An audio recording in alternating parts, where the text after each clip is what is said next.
Республикасы президенті Рүстем Нургалиевич Миннеханов, Татарстан Республикасының бірінші президенті, Татарстан Республикасы Дәулет кеңесшісі, Россияның қызмет геройы Минтимир Шарипович Шаймиев, Татарстан Республикасы премьер-министр орынбасары, Бүтін дүния татар конгрессінің Милли шура рәисе Василий Абдулгаязович Шейх-Разиев. Прижал. И вот так сделал, вот так. Так было лишнее. Все такие же, да, скажи? Здравствуйте. Добрый день. Ну что за провод? Камеру будет подключать. Так, а вот можно вот этот провод как-то вот скрыть? Сейчас что за провод? А он вообще откуда взялся? Это 220 вольт. Если здесь есть в ящике? Есть. Есть, да? Конечно. Надо переключить надо, потому что я же не местный. Скажи там как-то. Это надо подвинуть эту камеру. Так, а чья камера? Чья камера? Ну а что тут как раз под крючком 220. Да. Было бы вообще замечательно. Ну сами подвиньте что. Да? При вас. Нет, ну что ты Двигаю. Вы же ее не убираете. Подвинул. Так. Дальше. О, здесь еще Вы не отрывайте прям так сильно. Сейчас я... Кнопка надо. Что-то нужно.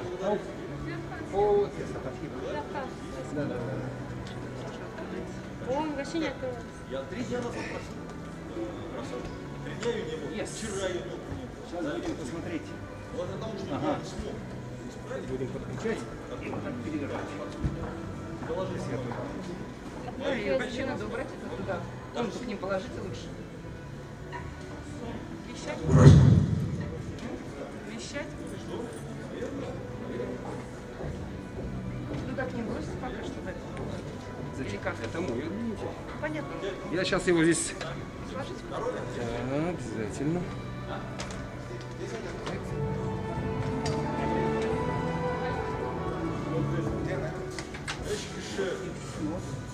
Вот Маганов, вот Марьюка, вот здесь. Дальше посмотрим. Что так закрывается? А, специальные провода. Дальше. Вот там, дальше. Так ему, наверное, тоже надо будет. А он, наверное, тоже будет подключаться? Нет, у него он на аккумуляторе работает. У меня камера тоже на аккумуляторе, но вот на этой коробке нужна сидеть. Где мы их собираем?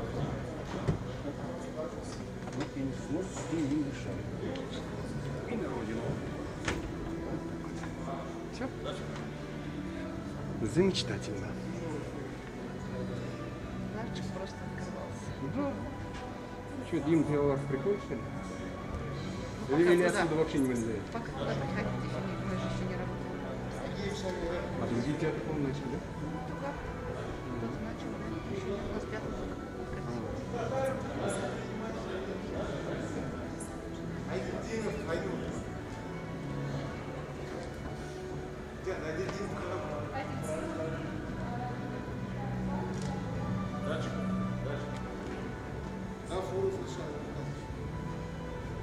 Здесь, дальше.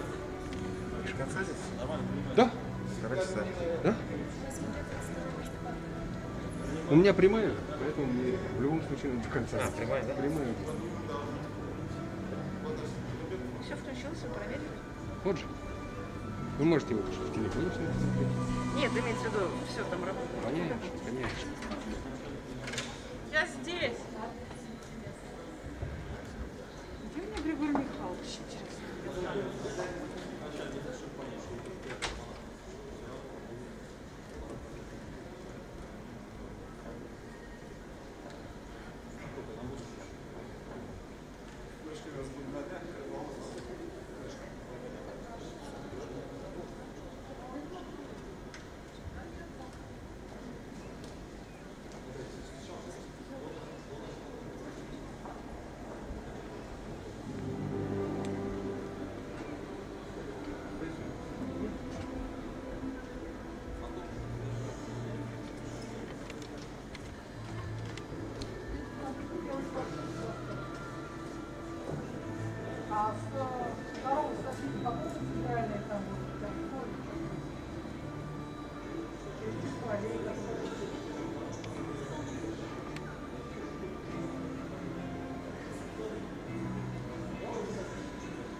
вас по балансу все нормально? Замечательно. Спасибо. Сейчас вот флажок белый подсунь.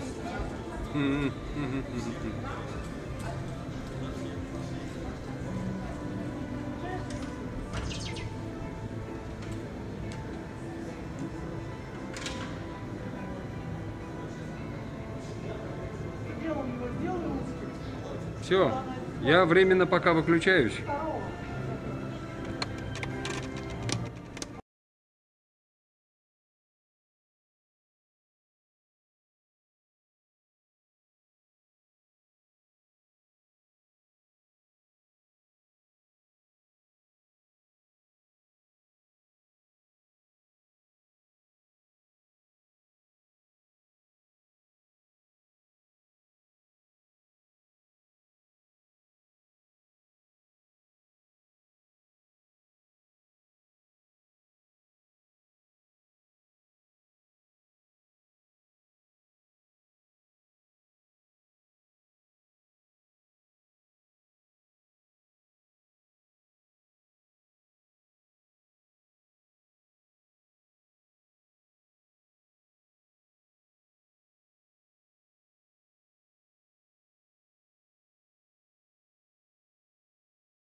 Hürmetli oturuşda katılışçılar. Tatarstan Respublikası Prezidenti Baklaşma çağrıları altında hisse telefonları, şulayıp başka elektron cevaplarını kullanmanızı soruyoruz.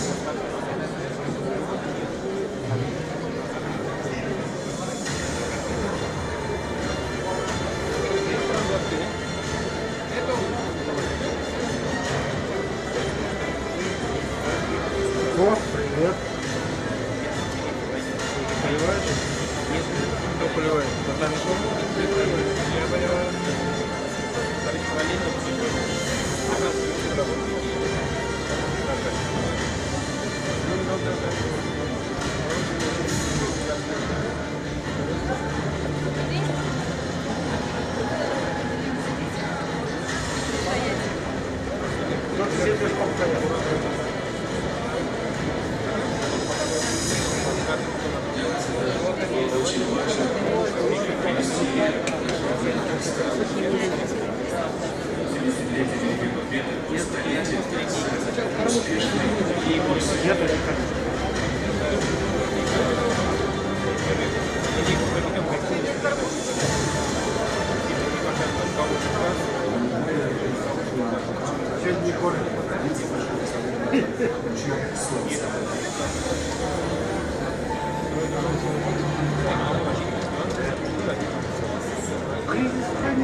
Шейх.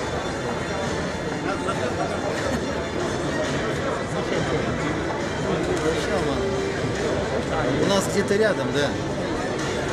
Где? Какой у нас? 3-й, 4-й, 5-й, что ли? У вас какое? 7-й.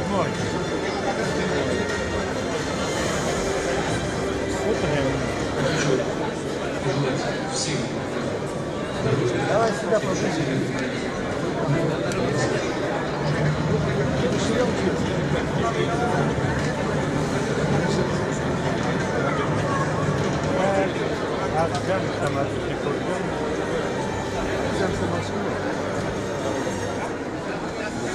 А это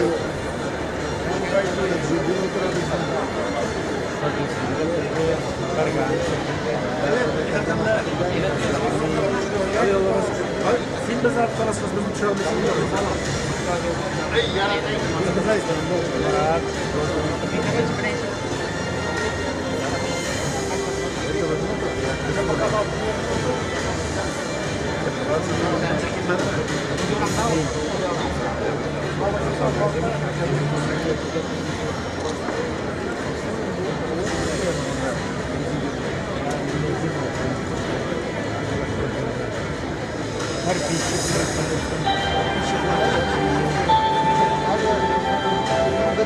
Там у нас от этого. Сибирятули нам Малаев. Это самое, познакомился. Который сейчас закончил это. Малаев,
тут оператор будет стоять.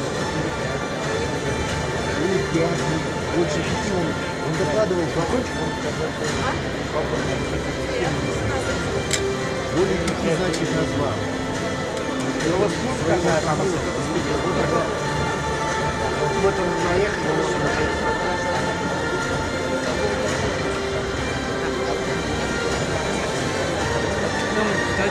а вот это скрывает, я прямо...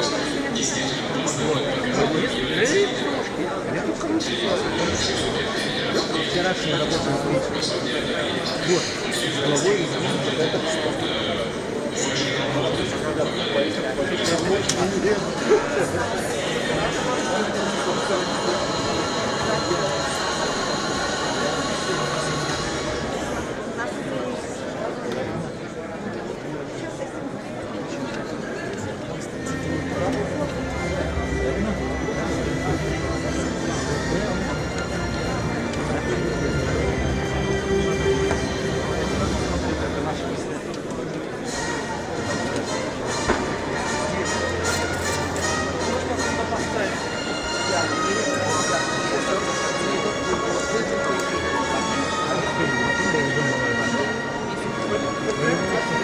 а рядом этот был, прокурор бывший Амиров. Мы торжественно открываем юбилейный год нашей республики. Татарстан будет одним из опорных регионов нашего многонационального отечества.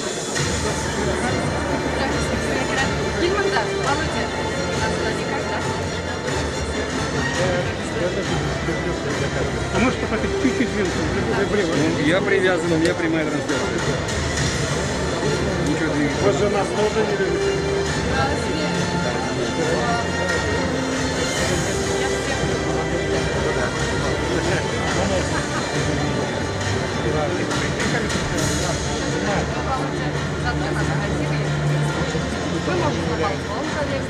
Можете.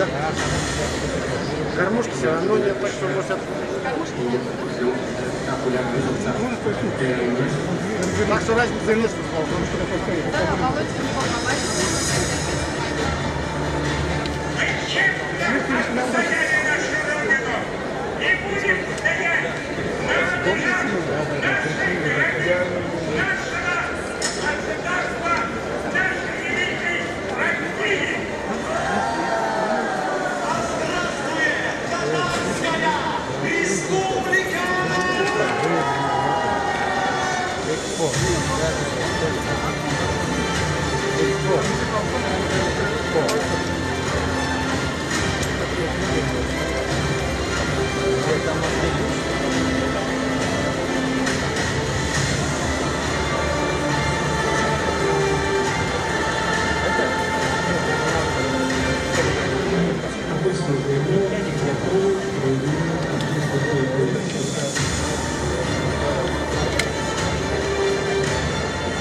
было очень важно привести наш родной Татарстан в год различных Великой Победы, год столетия ТССР, успешный импульс.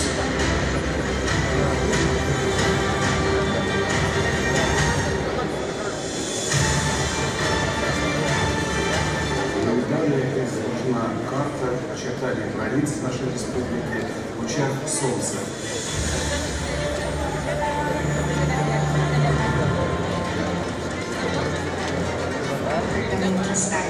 Первого числа подарки на День братьев.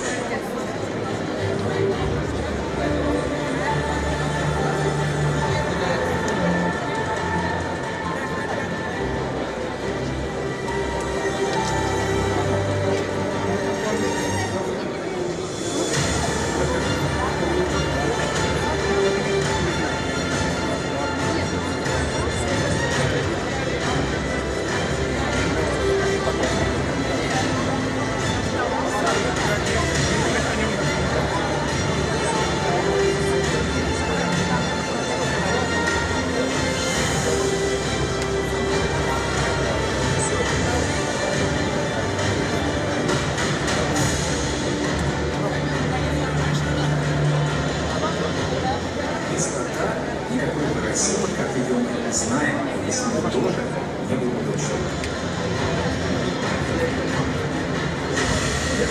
Татарстан, населяющий на территорию многонациональный народ, во все времена не подводила и выступала за единство этой страны.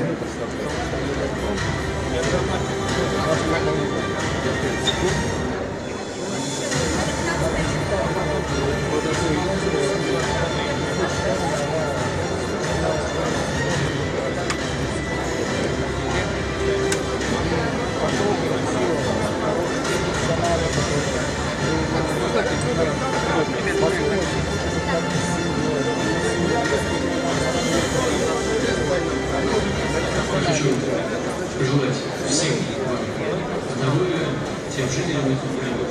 Ну, Саша.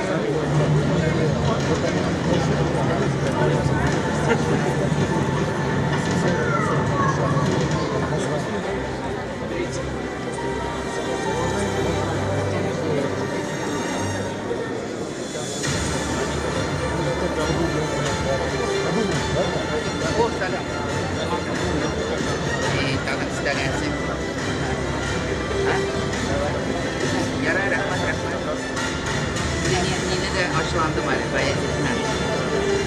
Kastalar.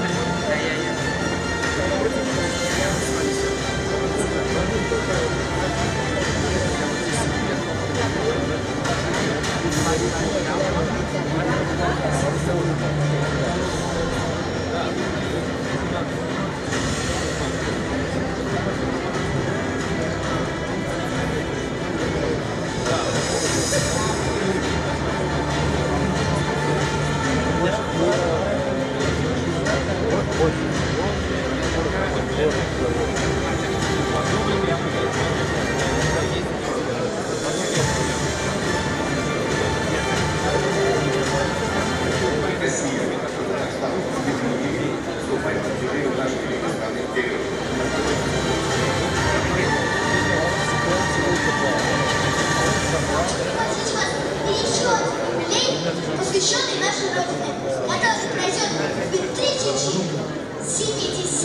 году. Это общероссийский праздник, потому что одна из составных частей нашей большой страны. Это указом президента определено. Все, что делается, делается во благо нашей страны. Да.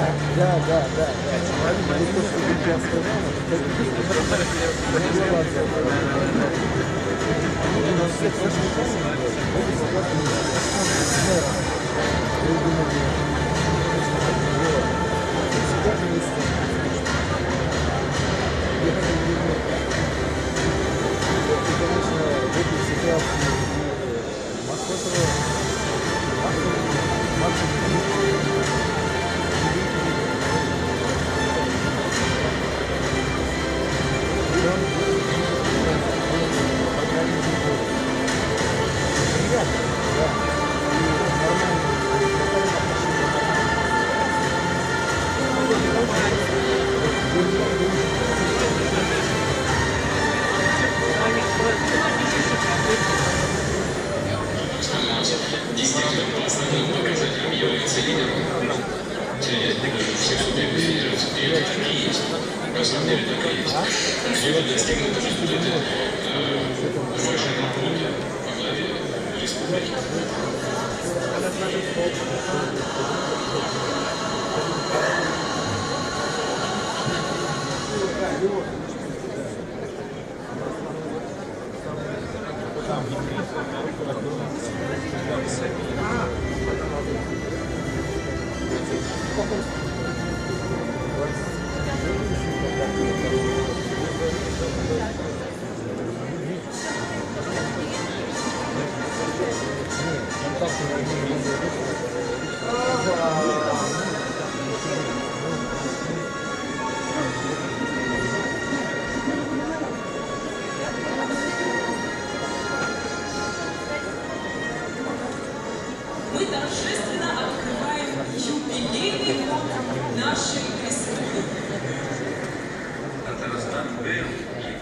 одним из опорных регионов нашего многонационального отечества.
Россия Федерациясы Хөкүмәте рәисенең урынбасары, Дәстәрнең 100 еллыгын уздыру комиссиясе рәисе Марат Шакирҗан улы Хисбуллин, Татарстан Республикасы Президенты Рөстәм Нургали улы Миңнеханов, Татарстан Республикасының Беренче Президенты, Татарстан Республикасы Дәүләт Киңәшчесе, Россиянең хезмәт герое Минтимер Шариф улы Шәймиев, Татарстан Республикасы Премьер-министры урынбасары, Бүтән дөнья конгрессының Милли шура рәисе Васил Габделгаязов улы Шәйхразиев.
Газиз милләттәшләр,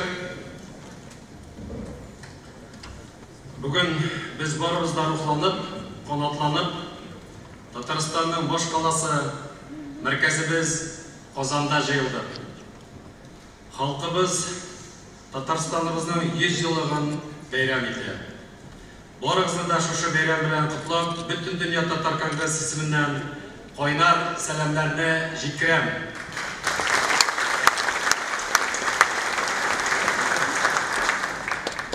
100 ел элек татар халкының гасырлардан килгән бөек хыялы тормышка аша. Аның рухи мәдәни ихтияҗларын канәгатьләндерү, милли үз билгеләвен гамәлгә кую максатында Татарстан автономияле республикасы оештырыла. 1990-91 елларда башланган Россия Федерация яңарашы шартларында Татарстан республикасы федератив хукуки дәүләт субъекты буларак, дәүләт үсешендә һәм социаль-икътисади үсешенә зур уңышларга иреште. Алгарыш юлыннан барган һәм яңалыктан тулган Татарстан республикасы татар халкының һәм тугандаш милләтләрнең татулыгын, тырышлыгын, максатка ирешәлеген бөтен илгә һәм дөньяга күрсәтә алды. 21 гасырга аяк баскач, татар халкы үзенең милли үзенчәлекләрен саклап, рухи яңалышларга йөз тутып яшәргә күчте һәм бу юлда шактый уңышлы адымнар ясады. Татарстан Республикасы татарлар дөньясының рухи мәркәзе. Ул милләтебезнең яшәеше һәм шанычлы таяныч булып хезмәт итә. Безнең белән бу залда беренче тапкыр уздырыла торган милләт җыенында Россия Федерация хөкүмәтенең рәис урынбасары, ТАССРның 100 еллыгын уздыру комиссия рәисе Марат Шакирҗанович Хөснуллин,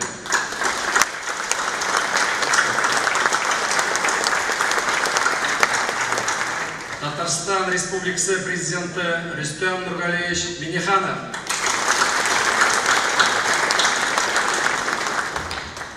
Татарстан Республикасы Дәүләт киңәшче, Россия Федерацияның хезмәт герое Минтимер Шәрифович Шәймиев,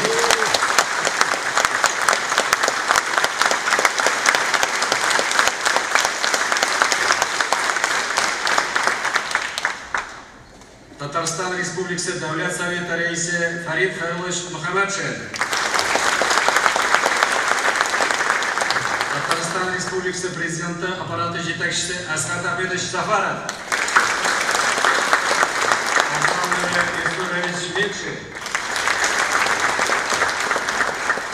шул ук вакытта, хөрмәтле милләттәшләр, милләт җыенына илебезнең 68 төбәгеннән һәм Татарстаннан халкыбызның лаеклы 500 вәкиле җыелды. Шулай ук чит илләрдә яшәүче милләттәшләребез дә интернет аша безнең белән элемтәдә. Ана барыбыз да экранда аларны күрәбез.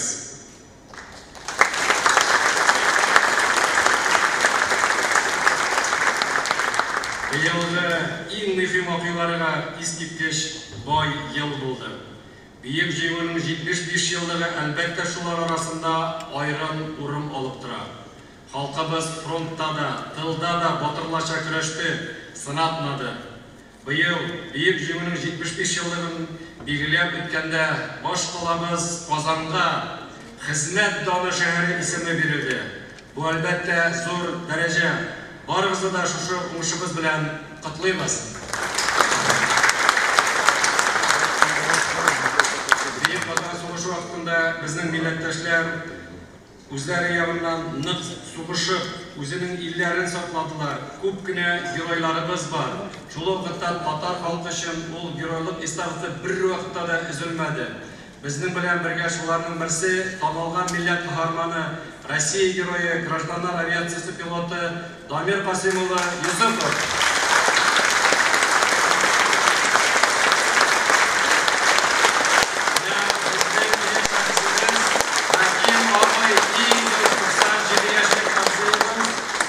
Калининград шәһәреннән үзебезнең шушы милләт җыенына килеп җитте.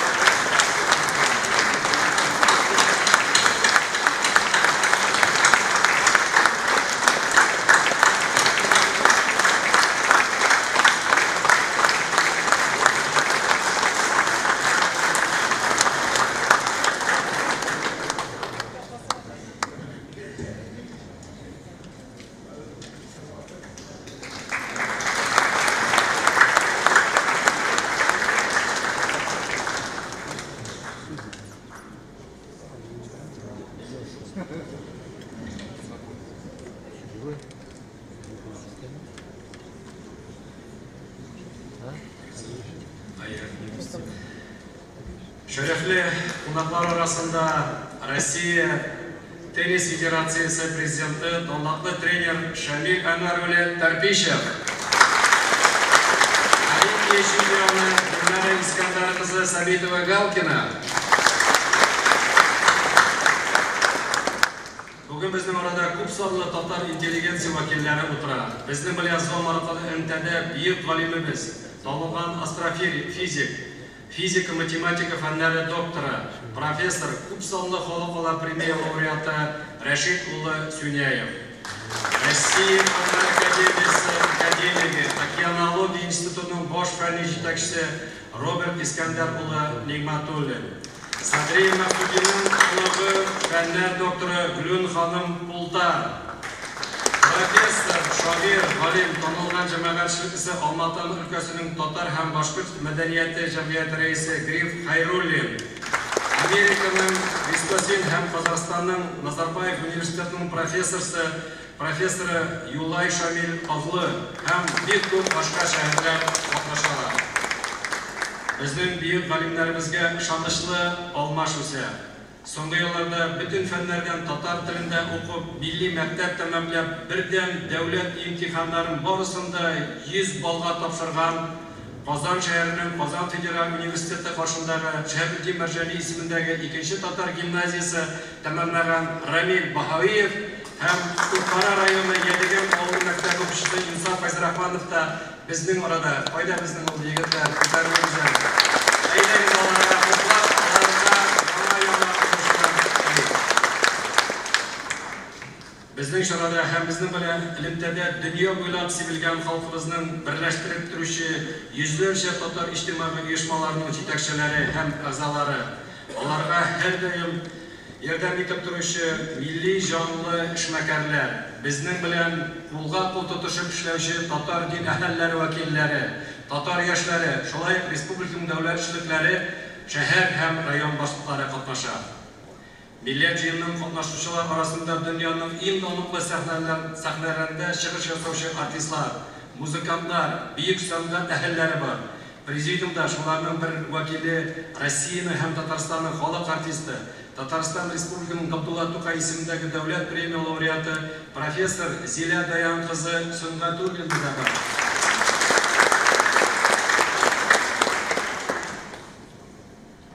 Җәмәгать бүген Иртән бөтен дөнья татар конгрессы милли шурасының утырышы булды. Анда милләт җыенын уздыру тәртибе каралды. Милли шура җыенның хисап комиссиясын, редакция комиссиясын һәм секретариатын сайлады. Аларны хәзер эшкә керүчеләрен сорыйм. Шулай ук милли шура утырышында тарихта беренче тапкыр уздыра торган милләт җыенының көн тәртибенә тәкъдим ителгән төп мәсьәлә татарларның гамәл стратегиясе карап тикшерелде. Һәм милли шура әлеге стратегияны безнең җыенда тәкъдим итәргә дигән карар кылды. Хәзер җыенның көн тәртибен расларга тавыш куям. Милләт җыенның көн тәртибенә татарларның гамәл стратегиясын кабул итү кертергә дигән тәкъдимем бар. Кем аңа риза, уларыгызны күтәрүегезне сорыйм. Бик зур рәхмәт, карар кабул ителде. Регламент буенча мин төп докладка 20 минут сорар идем һәм чыгыш ясаучыларга 5 минутта сөйләшүләрегезне сорыйм. Әгәр дә каршылыклар булмаса, килештек. Рөхсәт итсәгез, төп доклад белән мин чыгыш ясар идем.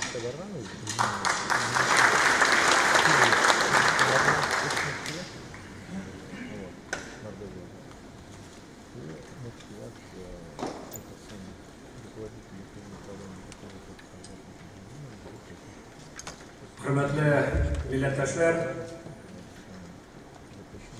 bizning cumhuriyetimiz için bu yıl en zor bayramlarının, vakıgalarının birisi bu Tataristan'ın 100 yıllığı. Hem şu 100 yıllıkta biz indi köpten işley başladık. Hem 2015 yılda bizning prezidentimiz Rüstem Nurgalievich ukaz kabul etti. Hem ukaz negizinde uyuşturucu komiteti buldu. Anın җитәкчесе bizning prezidentimiz Rüstem Nurgalievich buyurdu. Anın iki orunbasarı Devlet Sovet Reisi Farid Xayrulovich hem Premier Ministrimiz Valery Aleksandrovich buldu.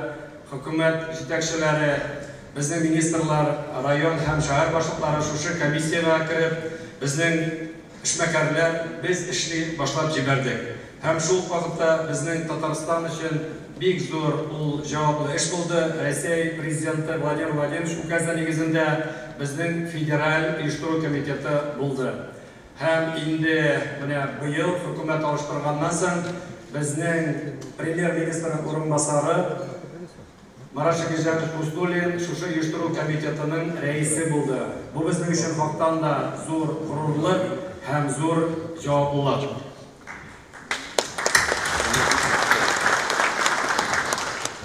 Әйтәсем килә, 2017 елда безнең шушы үзән бинабызда 6-нчы Бөтендөнья татар конгресс съезды булды. Һәм президентыбыз Рөстәм Нургалиевичнең тәкъдиме буенча беренче тапкыр Милли шура дигән безнең президиум зур оешма килеп чыкты. Һәм инде без Бөтендөнья татар конгрессында 75 лайыклы кешеләрне сайлап, шушы эш белән дәвам иттек үзебезнең эшләрне. Шул ук вакытта 2018 елда безнең президентыбыз Дәүләт Советына юллама ясаган вакытта безнең халыкта татар үсеш стратегия кабул итү турында бурыч куйды. Һәм инде ул безнең өчен бик мөһим иде. Беренче көннән үк без шуның белән эшләп киттек. Һәм аны эшләр өчен татар халкының үсеш стратегиясе эскизе хәзерләнде. Һәм без әйтәбез инде шушы эскиз нигезендә безнең галимнәр, җитәкчеләр актив бик җиңнәрен сызганып эшкә тотындылар. Һәм инде башта biz аны проект дип атамакчы булган идек, ләкин халкыбызның фикерләре, теләкләре күп булгачтан biz аны эскизне ясап, беренче тапкыр 16 январда Тукайның туган ягында Арчада халкыбызга тәкъдим иттек. Шул вакытта шушы эскиз белән без Татарстан күләмендә, Россия күләмендә bütün ülkelerde halkımızı aktifini jiyip, bütün millet kişilerine təqdim itip, birgeler küp itip, anlav hem fikir jiyip. Şol vaqtda təqdimler şunday küp buldu. Mine ekesin kireyinde şuşu təqdimlerini birge jiya başlagaçtan biz barımızda anladık. Şuşu strategiyani kabul etүү yönelişi bik dürüst iken. Lekin biz alıp bargan iş bu ideologiyagından, maddi яктан һәм тормышка ашу ягыннан барсы да бергә җыелганнар. Шуңа күрә шуны эшләр өчен без аерылырга булдык. Һәм менә безнең инде быел президентыбыз үзенең зур статьясы белән безгә мөрәҗәгать итте. Татарлар традицияларга тугры калу, киләчәккә ышаныч дип язма бирде. Һәм без аны бүгенге көндә бөтен татар дөньясы нигезендә өйрәнеп, gururlanıp, üzümüzge küp güne buruşlar aytamiz. Halktan da, bunda bizim prezidentimizin yüreğinden çıkan halkka aytу, fikir alışu, alanın kiri bizning yetakchilar aşağı, halkımız aşağı kiri kirip kaytığı, bizning üçün halktan da bu zor kuvanish. Hem indi şundan so'ng biz devlet programmasına o'zgarish kiritirgan bo'ldik. Chunki ko'pgina aybirlar maddiy bo'lg'achdan, finans yog'idan bo'lg'achdan bizning o'zimizning shunday motor davlat programmamiz bor. Tatar xalqining milliy o'zgarishligini saqlab qolib, u 2014-yildan 25-yilga qadar ham biz endi qarab, anlama üstep tugul yangadan şu programmani yozib, biz aytamiz endi mana 25 avgustda ana o'zimizning hukumat qarori oldi. Hem anı biz endi bugün Milli Şura oturuşunda qarab, o'zimizga ishlarga planlar qururga 20-21 bütün yıllarga deb o'zimizning yetakchilarga taratdik. Shunga ko'ra ani o'rganirga kerak, qarorga kerak, xalqdan da bu bizning tüp ish qiluu dokumenti bo'lacak. Shunga ko'ra mana biz aytamiz endi bütün aybirlarni qaragandan so'ng, kelib jetgandan so'ng biz o'zimizning strategiyaning proyektine kirib jetdik. Hem tağın eğlenip qaytib bizning büyük şahsimiz Şakabeddin Barjaniga kim men tatar bo'lmag'ach yoki tatar bo'lmasang kim sen deb murojaat etgan 19-asrning 2-yarmida bizning büyük şahsimiz Şakabeddin Barjani. Hem ama biz javob topib olg'i ishlarni qilar uchun shu proyektga soldik. Hürmetli milletdaşlar, biz kirganda har birimizga dokument berdik. Anda bizning papkada şu proyekt da var, devlet programması da var, anı turmuşqa жеткирүү da var, prezidentimizning yozmasi da var. Şuna göre alarını qarab, alıp ketib, öğrenesi var. Şuna göre biz aytamiz endi bugun kunda Tatarlar Rossiya Federatsiyasining son yag'indan 2-o'rinda turmushi xalq. Жер шарында барлығы 8 миллионға yakın татар кішісі yaşaydı. Lakin tarixtan ko'rilgancha ko'p sonli bo'lug'ina dunyo ko'lamida urushqa erishishini ta'min eta olmaydi. үз халкының рухи хәзинәләрен аңгыл рәвештә кабул итмәсәләр, аның киләчәгенә омтылмасалар, татарлар милләт графасында рәсми билгелегенә булып калыр микән дип без сорау бирәбез. Иң мөһим сорау: кем соң ул хәзер бүген татар кешесе? Шуңа күрә менә без аларны җавап бирер өчен инде без әйтәбез, шушы стратегия әйләнеп кайтабыз. Шул ук вакытта, хөрмәтле милләттәшләр, без әйтәбез: Зирәк Алмаш Әмирнең, шигъри фәлсәфәче Кол Галинең, бөек вәгазьче һәм мәгърифәтче Шиһабеддин Мәрҗанинең, халык күңелен кузгаткан Габдулла Тукайның, кыю генерал Гани Сайфуллинның, герой шагыйрь Муса Җәлилнең һәм башка бик күренекле шәхесләрнең мәңгелек образлары, лаеклы үткәнебезнең символлары, хәзерге һәм киләчәк буыннарга рухи маяклар. Шуңа күрә без алар өстеннән эшлибез һәм эшләячәкбез.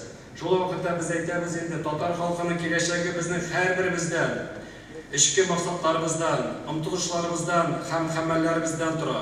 Гамәл стратегиясының вазифасы татар халкының үткәне, хәзергесе һәм киләчәге арасындагы күперләр салу. Шуңа күрә менә без аларны карап, инде слайд араша сезгә җиткергә тырышабыз. Һәм әйтәбез, елга үзенә инешләре сыйган сыман татар халкы да бүген үзенең бай һәм катлаулы тарихы дәвамында Евразия киңлекләрендә таралып яшәүче төрле урысларга һәм милли төркемнәргә охырлап кына кушыла барган. Бердәмлектә көч дигән татар мәкале бүген моңарчы булмаганча күзәнчәк яңгышларга ия булды. Шуңа күрә менә без әйтәбез инде, һәм үзебезнең стратегиядә бар вакытта бөек татар халкының мәкаләләренә әйләнеп кайтабыз, чөнки анда мәгънә бар, анда өмет бар, анда безнең тарихыбыз бар, анда безнең киләчәгебез бар. Һәм без әйтәбез инде, стратегиягә ничек итеп юнәлтелгән һәм аның киләчәкләрен тормышка алулары турында. Һәм без әйтәбез инде, иң мөһиме татарларның киләчәк планнары билгеләнеп бетмәс-төкәнмәс чыганак булган бай тарихи мәдәни мирасы белән кызыксыну киңәйтүгә, ата-бабаларның бөек казанышлары белән үзенең уңышы халыктан булуын һәм горурлык хисләрен ирештерү, татар халкының киләчәге хакына хәзерге заман каршылыкларын һәм хәвеф-хәтерләрен җиңеп чыгуга итәргә, татар халкын берләштерү, аның барлык халыклар арасында тулы хокуклы яшәешен тәэмин итү, мәдәни багынышларга һәм тирән юнәгеләрнең хәсиятен һәм хисләрен ихтирам итүгә нигезләгән тынычлык һәм татулыкны сакларга. Һәм без үзебез өчен тагын әйтәбез, татарларның милли тәңгелеге астында ни ята дип без үзебезгә баракта сорау бирәбез. Бу сорауга барып тик без генә, татарлар гына җавап бирә алар. Үз-үзеңне, үз йөрәгеңне таный безгә дә кирәк. Татарларның үз аңы, милли рухы рухка таяна, ә милли рух милли хисләрдә шагыла. Глобаллаштырган дөньяның күпхәлле яңгырашларында һәм татар газиз авазларны ишетелеп алачак. Кемгәдер бу бөек Тукайның дан җырлаган, әнисенең бишек җыры, әби-бабаларның әкиятләре, әтисенең үгет хәсихәте, мәктәп сабаклары аша күңеленә сеңгән туган тел. Кемгәдер милли аның ата-бабаларның көйгә салынган сагышы, халык җырларында сакланган моң уятып җибәрер. Ә кемгәдер шәһәр гөлдесен ярып, мөселманнарга намазга, дуга кылырга өндәгән авыз тавышын ишетеп үзенең татар икәнен тояр.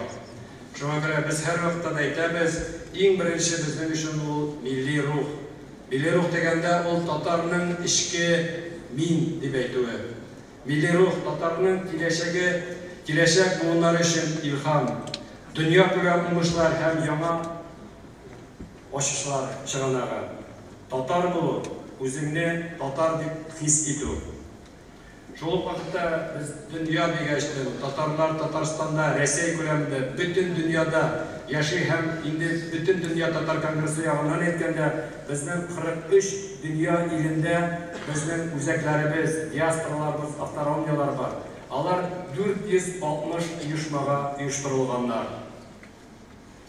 Татар халкының дөньяга карашы түбәдәге төшенчәләргә таяна, ата-бабалар истәлеге һәм шәрәзә, туган тел, әхлак, иман, халык күңеле, моң, гаилә кыйммәтләре, гыйлем, мәгърифәт, хөррият һәм хәрәкәтчәнлек.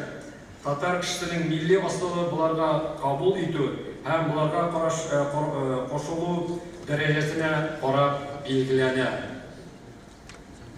Борынгы китап битләрендәге җителеге юнган юллар, рухият турында, каһарманның фидакар батырлыклары хакында телдән телгә күчеп килгән риваятлар, үткән заманнарның таш истәлекләре, булар барысы да мәдәният дигән симфонияның күркәм бүләкләре.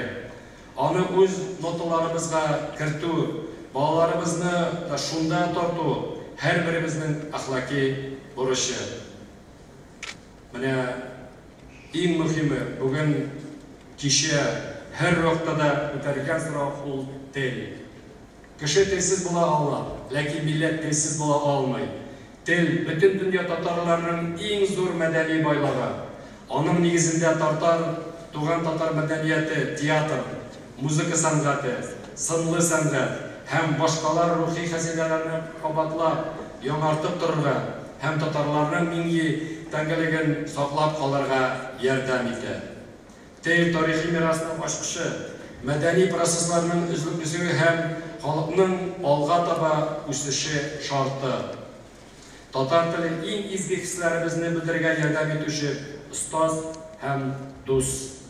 Төрки телләр гаиләсендә керүче татар теле татарларга Евразия яшәүче башка бик күп тугандашар халыкларның томашсыз аңларга мөмкинлек бирә.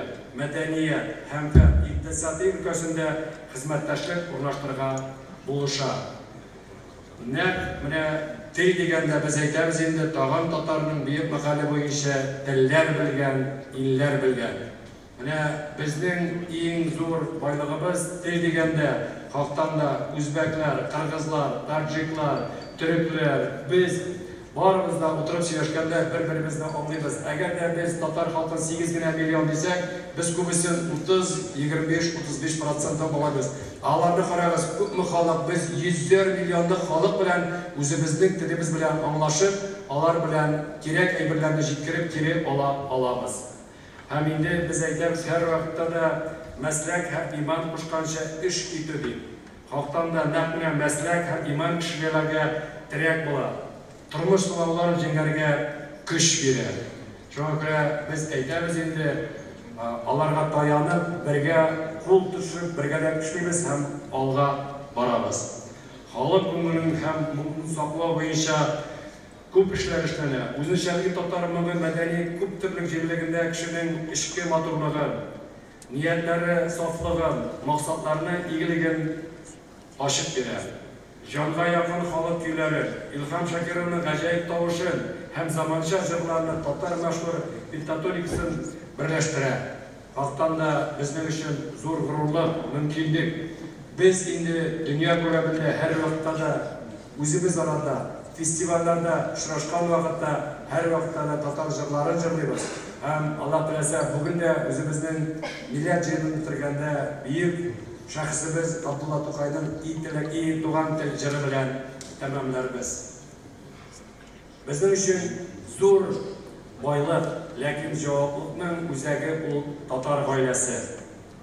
Өлкәннәргә карата һичшиксез ихтирам, сабыйларны ихлас итү һәм тату гаилә төзү татарларның яшәеш таләбе. Аерым шәхесләрнең, гаиләнең тормыш юлы һәм халыкның күп гасырлык үткәне кеше күз аңына йогынты ясаучы мөһим факторлар. Күп кенә гаиләләр үз шәрәзәләрен тиңсез яткар итеп саклыйлар. Шәрәзә элекке буыннарга ихтирам билгесе, ул үзенең тарихи тамырларын аңлатырга ярдәм итә. Һәм инде без әйтәбез татар гаиләсе, без барыбыз да Россиядә һәм дөньяның чиклес киңләрендә таралган татарлар, алар улы бердәм татар гаиләсе дип. Россиянең һәм дөньяның чиксез киңләрендә таралып яшәгән миллионлаган татар кешесе улы татар гаиләсенең бер өлеше булып тора. Туган туфрак җылысы, ата-ананың мәхәббәте һәм борынгы риваятлар тумыштан килгән әлеге җуелмас хәзинәләребезнең гомер буе янәшә бездә. Безнең өчен иң зур кирәк юнәлешләрнең берсе мәгърифәткә омтылу. Татар мәгърифәтчесе Ризатдин Фәхретдин үз вакытында әйткән, һәрбер кеше вә һәрбер кавым вә милләтнең бәхетле булуыннан баш сәбәп гыйлемдер язган. Белемгә омтылыш, дөньядагы үзгәрешләргә тиз төшенүчәнлек, фән, техник казанышларын иҗади куллану сәләте татарларга хас сыйфатларга бүген әйләнгән. Һәм без әйтәбез инде һәр вакыттагыча белемнәребез турында, эшләребез турында горурланып, һәм Татарстан күләмендә ачыла торган яңа мәктәпләр, балалар бакчалары, сарайлары, институтларыбыз барысы да бергә керә һәм тел белгән, дилләр бизгән, белем белгән һәм гыйлем белән булган, алга барган халык турында без бүген аларны әйтәбез һәм халкыбызга җиткерәбез. Безнең өчен халыктан да менә стратегияне караганда, очрашкан вакытта да, һәр вакытта да менә бу сөйләүләр халкыбыздан кире безгә тәкъдимнәр җыю, безгә зур бүген менә шу стратегияны проектка кертүгә мөмкинлек бирде. Безнең инде галимнәр, актив кешеләребез бүтән булган инициативаны тутырып, соңгы биткә хәтле, соңгы абзацка хәтле татар булу турында ничек итеп менә шу стратегияша һәрберебезгә җиткерү турында әйтте. Һәм без әйтәбез инде, нәрсә ул татар булу дип. Татар булу ул рухи хәзинәләребез белән уртаклашу һәм аларны байыту. Кайда яшәүләренә, нинди телдә сөйләшүләренә, нинди төн тутуларына карамастан, барлык татарларда бергәләшеп бердәмлекне ныгыту. Татар дөньясының бай тарихи мәдәни мирасы һәм горурлану, һәм үз халкының тарихын өйрәнү, телгә, мәдәниятен һәм гореф-гадәтләрен үстерүгә омтылу. Белемгә, алгырышка омтылу, үз эшеңә иҗади караш. Ул рәвешчә халкыбызның мәдәни һәм аклы мөмкинлекләрен арттыру. Ватанпәрвәр булу, ватанны ныгыту. Барлык халыклар берлегендә татарларның тулы хокуклы яшәешен тәэмин итү, тынычлык һәм татулыкны саклау. Заманнан калышмыйча, югары тизлеккә бару, нинди генә сынаулар булмасын, ияр өстендә калырга, егылмаска, имгәткә тырышмау һәм ахыр чиктә максатка ирешү. Менә без әйтәбез инде татар булу турында безнең бөек тарихыбыз бар. Туган җиребез бар, туган телебез бар, уникаль мәдәниятебез бар, иманыбыз бар, милли мулыбыз бар. Безнең бүтән шартлар бар. Безнең үзебезнең тарихыбыз дигәндә бүген менә шушыны аңлап бетереп, яшь буынга, иртәгә турында уйлап, безнең президентыбыз әйтә, һәр вакытта бездән тора. Татарлардан бер татар кешесеннән тора һәм 8 миллионга әйләнә. Шуңа күрә бу хезмәт куюда. Үз аңыбыз турып, йөрәк аша үткәреп хезмәт кую. Шуңа күрә без инде ышанабыз, бу эшләрне бергә алып барабыз, җырып чыгарбыз дип һәм әйтәбез, мәдәниятебез, телебез өчен, гореф-гадәтләрне саклау өчен, үзебезгә, ата-бабаларыбызга кадерле хәзинәләрнең киләсе буыннарга тапшыру өчен җаваплыны бары без үз өстенә генә алабыз. Без үз киләчәгебезне үзебез төзибез. Татар мәдәниятенең ни белән дан казанлыгы, балаларыбызның бездән нинди сабак алачагы безнең һәрберебездән тора. Безнең уртак рухи хәзинәләр тыю тәҗрибәләр ясауда, уңышларга ирешүдә таянычыбыз һәм көч алу җирлеге булып тора. Рухи хәзинәләребез илһам чыганагы, милләтне яңарту, яңа үсеш ufуклары ачу өчен бетмәс-төкәнмәс байлык. Иң мөһиме үз халкына аңлы гамәлләр кылу һәм аңа хезмәт итү.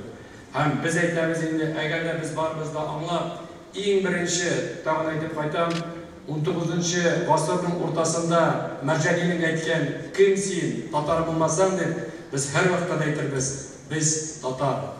Без Рәсәйдә, дөнья күләмендә сибелеп яшибез. Без үзебезнең тарихыбыз белән горурланабыз. Үзебезнең буыннарыбызны бүгенге көнгә, иртәгә балаларыбызга, оныкларга бирергә әзербез. Безнең мөмкинлекләребез бар, безнең Татарстаныбыз, мәркәзебез, Казаныбыз бар, безнең президентыбыз бар. Шуңа күрә менә бүген докладта күрсәткән стратегия, ул сезнең һәрберегездә бар. Минем уйлавымча, ул һәрбер без аны сөйләшкән вакытта да шундый булды.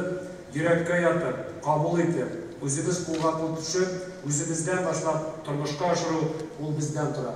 Һәм без аны Аллаһ теләсә барып чыгарасабыз. Һәм без әйтәбез инде, без татарлардың. İhtibara için biz bıraklar.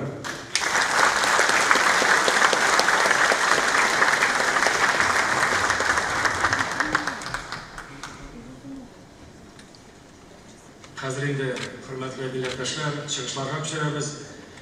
Сөз Бүтін Дүния Татар Конгрессының Башкортстан Республикасы вәкиле Альфред Амир улы Дәүләтшин белән. Bizden muhterem çıkış yapıcılar reglamент boyunca 5 minut çıkışına göre reglamentni tutuvimizni so'rayman.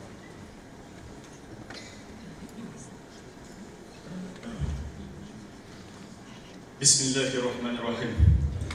Hürmetli Rüstem Nurgaliyoğlu, hürmetli Timur Şaripoğlu, Gali Cenab Prezidium, Aziz millet. Bütün dünya Tatarlarının millet jiyininde görüşülerimiz büyük süyünüzlü görünür.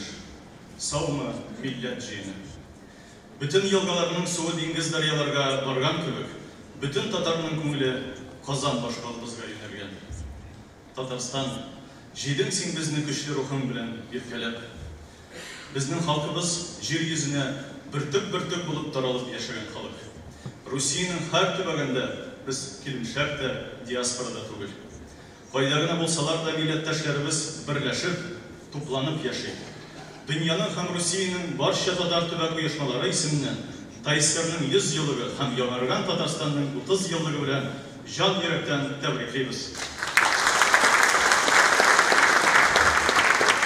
Tatar milleti üst devletçiliği bulgan halk.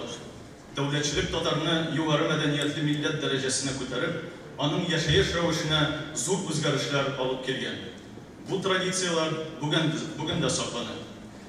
Ata-babalarımız devletçiliğinin juygandan sonra özünün asılını saklap kalı için barlık fırsatlarını faydalanırga tırışkan. Şul kıyın hallerde de Tatar özünün özünçelikli mağarif sistemaсын buldura algan. Biz kitaplı halk, okumuşlu halk. Vatanımızın türlü yapılarının hatar jiller isip tursa da, yaşlarımız mağrifetke mağrur, umtuluş geçireler. Bugünkü tantanada Taysar'ın tüzülüşüne hem üsüşüne ciddi ölüş götken Ufa Tatarların da iske olup ötesekiler. Mir Said Sultan Galiyev, Taysar jitakçileri Sahib Gari Said Galiyev, Hacı Gabidullin, Zinnet Muradov, Salih Bateyev, Muhammed Sabirov, Tatarstan'ın Respublikasının birinci Premier Ministri, Galimjan İbrahimov, Hamgibadullah Alparov, Tatarstan Fenler Akademiyasına nigiz salışılar. Rafkat Mingareyev, Akzam Valixanov, ham Rishad Bulgakov 17 yıl boyuna 63-80 yıllarda Tatneft uyuşmasında jitakçilik eteler. Her halkının en kıymetli baylığı vatanı hem hürriyeti. Haktır ki, tarihinin kahramanları şul milletimiz arasından çıktılar. Büyük Çin'in 75 yıllığını karşılaganda biz batırlarımızın da unutmayız. Başkırtıstan Tatarları arasında kahramanlar da bir hesap. Musa Gareyev, Tatarlar arasında birden bir iki tapkır Sovetlar Soyuzu kahramanı. Maguba Sırtlanova, harbi üşüşü Sovetlar Soyuzu kahramanı. Berlindagi Plitzenziya türmesinde halak bulgan Musa Jalil'nin 10 kuraştaşı arasında üçüsü Başkırtistan'dan. Garif Şabayev, Salim Bukharov hem Fuat Bulatov. Kara general, partizan atratların uyuşturgan legendar şahıs Çekoslovakiyanın millet batırı Şayb Dayan Murzin. Gaziz Ahidov, 45. yılının 30. aprelinde birinçilerden bulup Reichstag binası üstüne Kızıl bayrakını kodagan batır. Yaktaşımızın heykelde sınırlandırgan için Tatarstan Respublikası hükümeti hem Tatarstan halkına şiksiz rahmetlerimizi bildiririz.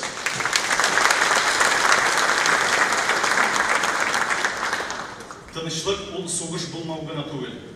Tınışlıkны saklav için güç kuvvetinin buluğudur. Tınışlık ol kardeşlik hem hürmet edişu. Bu Respublika ara münasebetlerge de kagıla.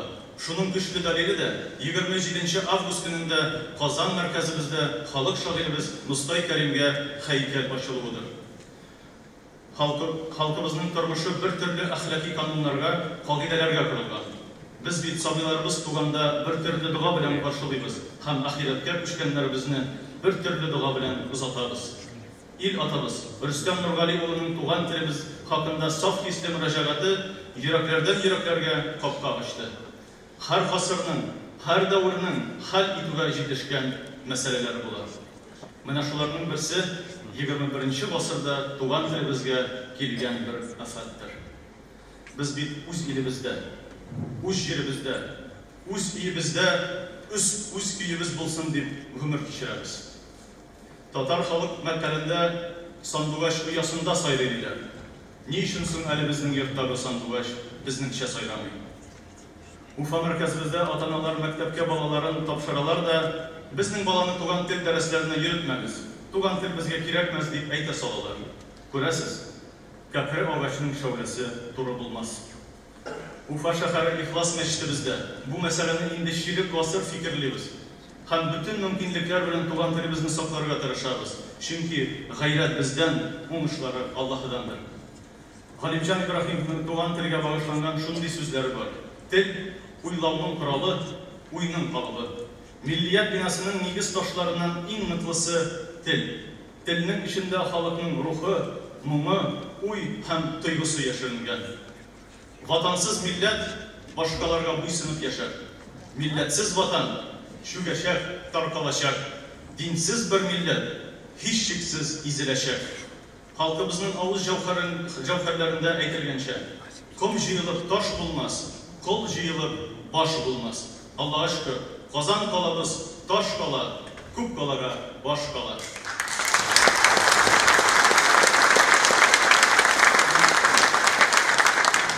Көлтәне көлтә итеп торучы нәрсә, аны кысып бәйләгән бау булганы кебек. Халкыбызны бер милләт итеп туплаган Татарстан Республикабыз бердәмлек һәм татулык мәркәзе булуын исбат итә. Үз гамәлләрендә дәврнең иҗтимагый сәяси мәсьәләләрен хәл иткән шанлы Татарстан халыклар бәхет сәгадәте, милли мәгарифебез өчен гайрәтле көрәшче сыйфатында бүтән кешелек дөньясы өчен биниһая кадерледер. Әле генә Бүтән дөнья татар конгрессының милли шура рәисе Васил Габдулгаясов Шәйхразиев татар халкының гамәл стратегиясын безләргә бәян итте. Стратегия Русиянең төрле төбәкләрендә халкыбыз тарафыннан фикерләнде. Ул милләтебезнең йөрәгенә, дәрт калбенә куәт бирде. Стратегияның асылы тормыш сәхнәбезгә мөхәддәс көч белән керсен иде. Бүген халкыбызны хөрмәт һәм бөеклек иясе итүче милләтебезнең рухи җәүһәрләре җыйны. Без милләт өчен яшик, милләт безне яшәтәчәк. Нәкъ Исмәгыйль Гаспаралы әйткәнчә, бер булыйк, тере булыйк, эре булыйк, гамәлдә һәм фикердә бер булыйк.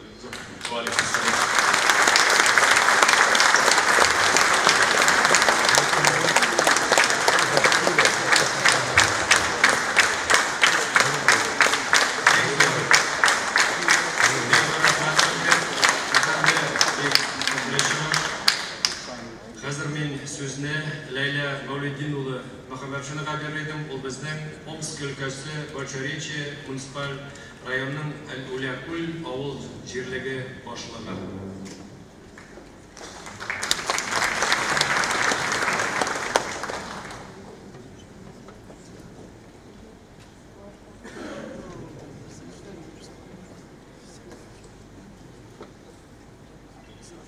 Хөрмәтле Рөстәм Нургали улы, Минтимир Шәриф улы, Марат Шакирҗан улы, президиум, газиз милләттәшләрем. Мин Татарстаныбызның бөек юбилейына ошкынып ерак Себердән килдем.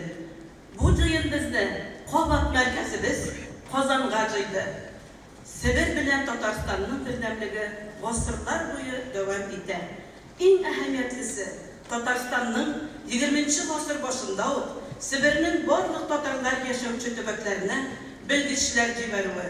Алар безнең арабызда үзләренең мөһим эзләрен калдырдылар. Себердә татар мәдәни үсешенә бик зур өлеш керттеләр. Нәтиҗәсе буларак Себер татарлары Казанга омтылдылар. Үзебезнең кадрлар була башлады, татарлык Себердә көчәйде. Мин үзем дә 80нче елларда Казан дәүләт педагогия институтында белем алып, туган җиремә яшь белгеч буларак әйләнеп кайткан Себер кызы. 25 ел татар теле укытканнан соң, мин хәзер авыл идарәсе башлыгы буларак татар авылларының яшәешенә бик зур игътибар итәм, үз өлешемне кертәм. Татар авылы Чишмә башы. Авылларыбызда гореф-гадәтләребез саклана. Барлык милли интеллигенция авылдан чыга. Һәм татар авылларында милләтебезнең ышанычы. Омск өлкәсе Зур Елга районында 20-нче гасырның башында 20ләп татар авылы булган. Ә хәзер унысы яши. Безнең максат калган авылларыбызны саклап калу. Соңгы елларда авылларда мәчетләр ачыла, мәктәпләребездә татар теле һәм әдәбияты дәресләре укытыла. Милли мөхит тудырылган. Бик яратып ТНВ һәм ТНВ Планета балаларыбыз Шаян ТВ каналларын карыйбыз. Җирле милли мәдәни оешмасы җитәкчесе Тамир Алимбай улы Алимбаев ярдәмендә өлкәбездә нур булып татар дөньясы гәҗите нәшер ителә. Зур яңалыгыбыз белән уртаклашасым килә. Өлкә милли мәдәни мөхтәрияте проекты буенча Үлән күләвендә президент гранты нигезендә Себер татар утарын төзү бәхетенә ирештек. Ул эш авылыбызга ям өстәде, зур вакыйга булды. Бу эшкә Радик Миңнегали улы Миңнеханов күп көч кертте. Шулай ук авылыбызда мәктәп янында Муса Җәлилгә бюст куелды, мәктәбебезгә герой шагыйрьнең исеме бирелде. Бүген авылны эш рәте тәмин белгән тырыш кешеләр тота. Туфан абый Миңнуллинның сүзләре хак. Бердән-бер өмет, көчле рухлы, динле, иманлы татар авылларында, татарның баш бирмәс егетләре, кызларында. Татарстан бөтен дөнья татар конгрессының эзлеклелек сәясәте белән соңгы 28 ел эчендә башка төбәкләрдә, илләрдә яшәгән кан кардәшләр белән элемтәләр тагын да ныгыды. Республика җитәкчелегенә, бөтен дөнья татар конгрессы җитәкчелегенә зур рәхмәтемне җиткерәм. Төрле диалектларда сөйләшсәк тә, без татар әдәби телен уртак телебез дип саныйбыз. Себер, Урал, Астрхан, Кырым татарымы барыбыз да бер бүленмәс милләт. Шул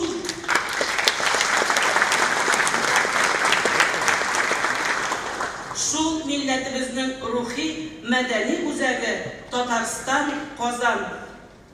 Себер белән Казан арасы, ике арада татар баласы. Иделкәе, Тубыл, Иртышы, ямлы җәе, салкын кышы. Себер белән Казан арасы, киләчәккә шулай барасы, мәңгелеккә бергә барасы. Бүген милләт тарафына тәкъдим ителгән стратегияны карап, тикшерүдә катнаштык. Себердә яшәүче милләттәшләребезнең фикерләрен читтә калдырмаган өчен зур рәхмәтләребезне җиткерәбез. Аны кабул итү безне тагын да көчлерәк итәчәк. Хөрмәтле Рөстәм Нургали улы, без еракта яшәсәк тә, Татарстан белән һәр вакытта элемтәдә яшибез. Һәр даим сезнең ярдәмегезне тоябыз. Чөнки сөенечләребез дә, уңышларыбыз да уртак безнең. Алда торган 13 сентябрь көне президент сайлаулары бөтен татар дөньясы өчен җаваплы көннәр. Чөнки бу көннәрне Татарстан президенты гына түгел, ә барлык татарлар президенты сайлана.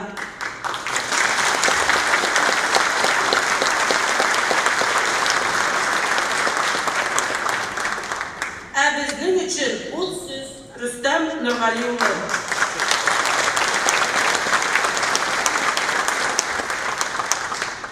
Алга таба да сезнең ышыкта бердәм булып хәрәкәт итәргә Ходай насыйп итсен иде. Себердә яшәүче кардәшләрем исеменнән барлык милләттәшләремне Татарстанның 100 еллыгы белән ихлас күңелдән котлыйм. Татарстанның даны бөтен яга тагын да таралсын. Республикабыз үзе сайлаган юлга туры калып, зур уңышларга ирешсен. Гөрләп яшә татар халкы, гөрләп яшә Татарстан.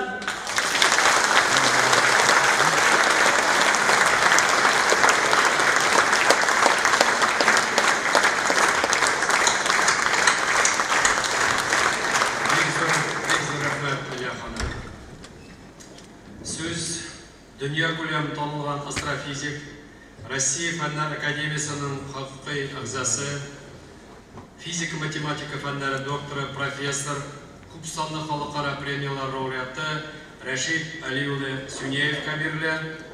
Ул хәзер безгә үзенең әйтәсе сүзләрен Зомаша әйтергә тиеш кәгәдә мөмкин булса кушыгыз әле.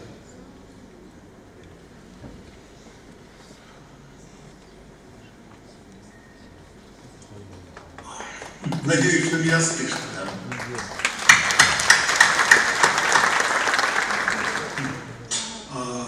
Кадрлы Дуслар, громадное спасибо за приглашение выступить на этом заседании.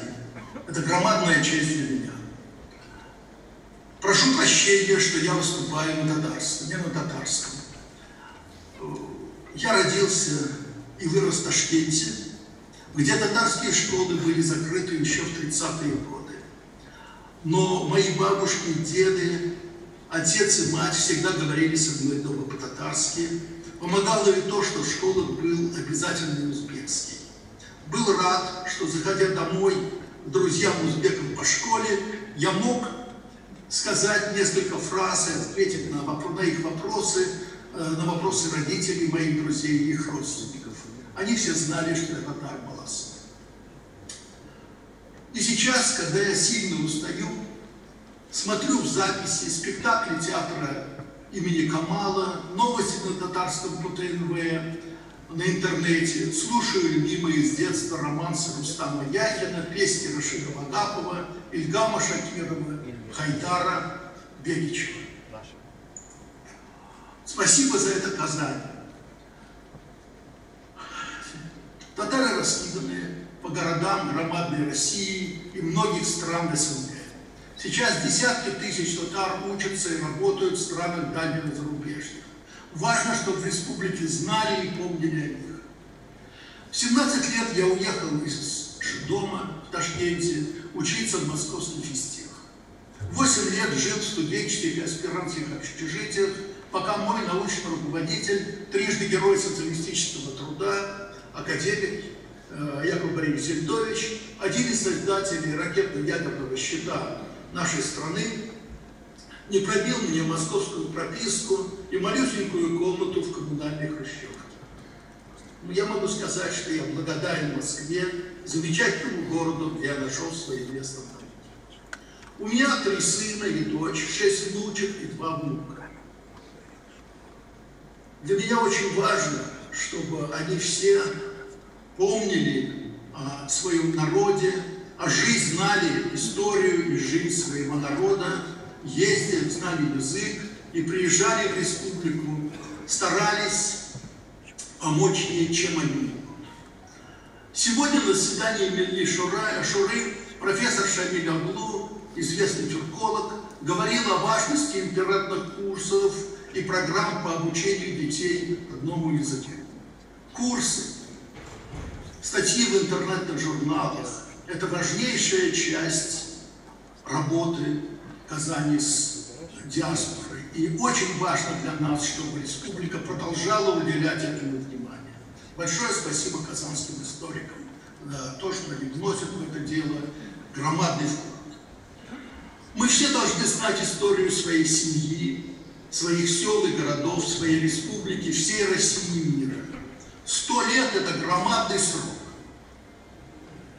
За эти 100 лет в мире, на карте мира, появилась, наверное, почти половина государств Африки и Азии. Многие страны в Европе раньше не существовали, которые теперь есть на этой карте. Но давайте вспомним 100 лет, что они, как они проходили в Татарстане. Вместе со всей страной Татарстан прошел через тяжелейшие годы окончания гражданской войны, страшный голод в Поволжье, через коллективизацию, индустриализацию страны, тяжелейшую, но победную войну. Но трудно забыть и перемены, происшедшие с республикой в 90-е годы. Я приехал первый раз в Казань студентом посмотреть на столицу татар, как меня учили в детстве, в первый раз в 1961 году. И сегодня, глядя на Казань, на всю республику, трудно даже представить тот бедный рабочий город, который я увидел в 1961 году. Это была Казань. Изменения последних 30 лет впечатляют. Это громадное дело, то, что сделала республика за эти 30 лет. Громадный рывок, который сделала республика за эти 30 лет.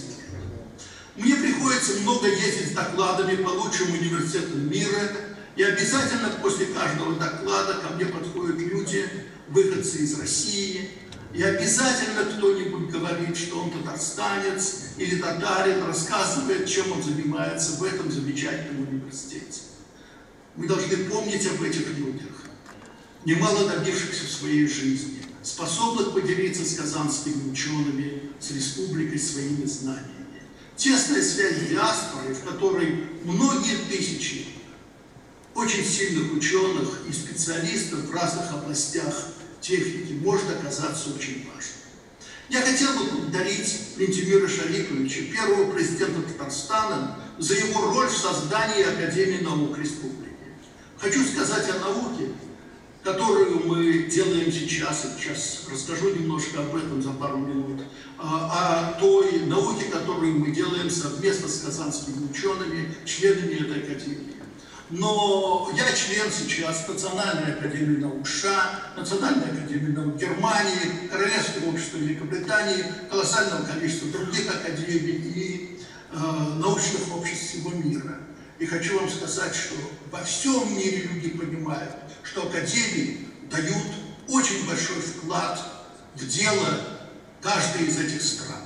Ну, я думаю, что то, что в Татарстане есть своя академия, Академия наук Татарстана, мы должны очень ценить и должны ей помогать, чтобы она действительно была сильная и помогала республике двигаться вперед. Ну, а сейчас я скажу, я научный руководитель орбитальной обсерватории, которая сейчас работает на расстоянии 1,5 миллиона километров от Земли, в 3 раза дальше Луны. Это в 5 раз даже дальше Луны. Если можно, я сейчас сделаю скрин, или вы мне помогите, и покажу просто лучшую в мире карту неба, всего неба в рентгеновских лучах, которую мы получили на российском спутнике. Это... О, ага. Значит, сейчас еще одну секунду.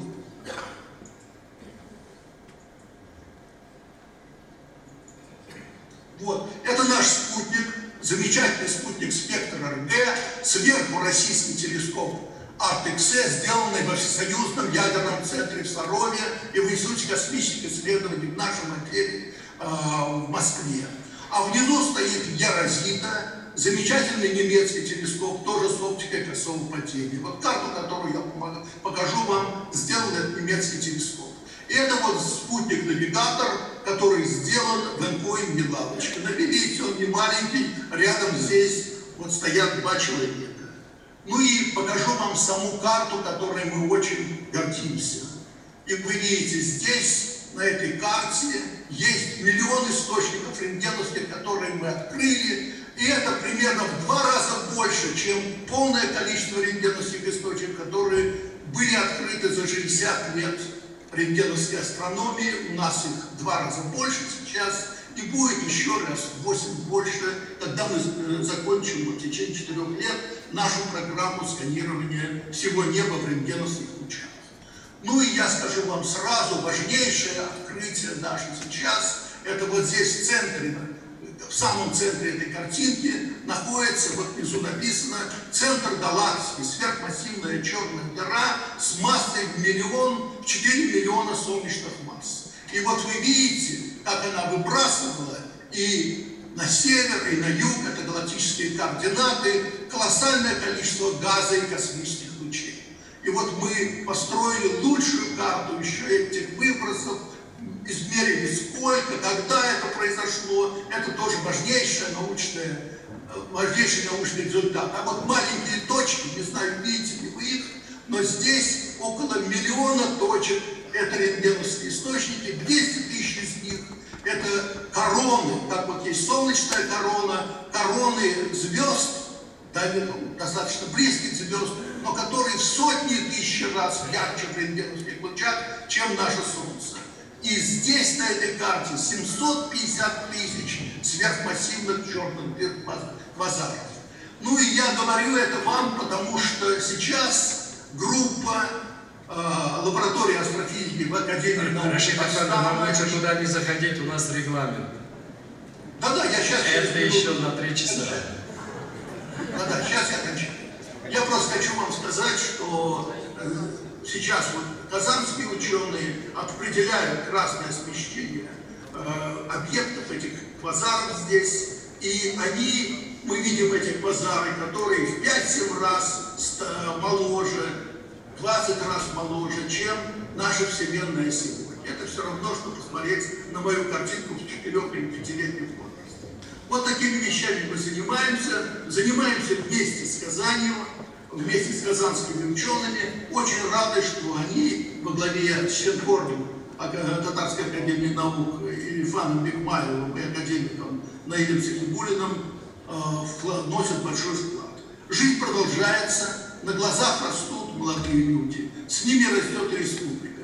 Счастья, здоровья и больших успехов в экономике и науке всем татарстанцам и всей республике в день ее столетнего юбилея. Не забывайте, пожалуйста, татарам, которые разбросаны по России и миру, и все они празднуют этот юбилей вместе с вами.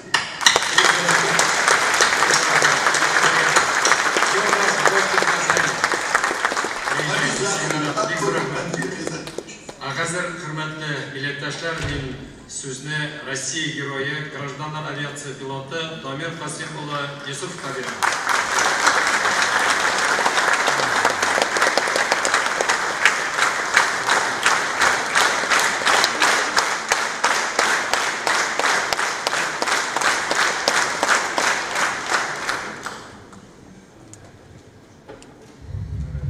Хөрмәтле Рустам Нургалиевич, Митумир Шарипович, Марат Шакирзянович, Президиум, Кадырле Дуслар, Исян Месяц. Добрый день, дорогие друзья. Для меня большая честь сегодня выступать в стенах Государственного театра оперы и балета имени великого татарского поэта Мусы Джалиля, где присутствуют достойные представители татарского народа, которые искренне переживают за сохранение татарского языка, национальной культуры, духовных и нравственных ориентиров. И это очень символично, что мы собрались сегодня в прекрасном городе Казани, на нашей исторической родине, которая как магнит притягивает всех нас. Хочу также поблагодарить организаторов за возможность участия в этом национальном собрании. Быть татарином – это чувствовать связь со своим народом, говорит в своем обращении уважаемый Рустам Нургалиевич, указывая на то, что наше поколение несет большую ответственность как перед нашими предками, которые оставили нам богатое наследие и память о великих событиях и достижениях, так и перед нашими потомками. Немного о себе. Я родился в далеком заполярном городе Игарка, Красноярского края. Мои родители, будучи молодыми, переехали на север из Поволжья. Папа летал командиром на вертолете, а мама работала фельдшером в аэропорту.